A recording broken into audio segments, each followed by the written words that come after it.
Hi there, so this is Dr. Hall resuming Middle Mediastinum. So we had just done all the external features of the heart here, the major vessels, the ligamentum arteriosum, our left vagus nerve with the left recurrent laryngeal nerve, and then of course the phrenic nerves travel anterior to the pulmonary vessels, the vagus nerve travels posterior.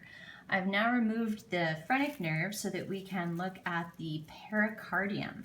So we have a visceral layer of pericardium, which is adherent to the heart itself. And then that folds back at what's called the superior pericardial reflection and forms the parietal pericardium. Now what's interesting about the parietal pericardium as opposed to say the parietal pleura is that instead of just having this smooth serous membrane like the visceral does and the inside of the parietal pericardium, it also has a fibrous layer to it. So the parietal pericardium has this outer fibrous and inner serous or smooth layer to it. And that outer fibrous layer makes it actually very tough. So when you look at the pericardium in the cadaver, you'll find it's very tough. The pericardium does not distend very easily at all.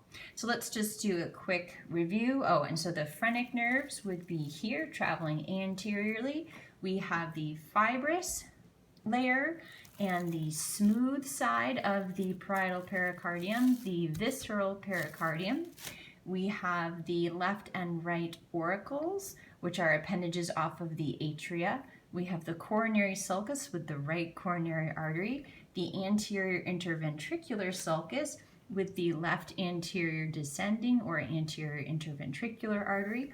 We have our pulmonary trunk, ligamentum arteriosum, ascending aorta, aortic arch, descending aorta, left vagus nerve, left recurrent laryngeal nerve, left vagus nerve continues down posterior to the left pulmonary artery. We also have the point of the heart down here, which is called the apex, and this part of the heart up here with all of the great vessels coming off of it is referred to as the base. So it's a little counterintuitive. We tend to think of apex as being the top of something, but for the heart, the inferior most kind of pointy part down here is the apex, and this part up superiorly with all the great vessels is the base. So that's it for middle mediastinum.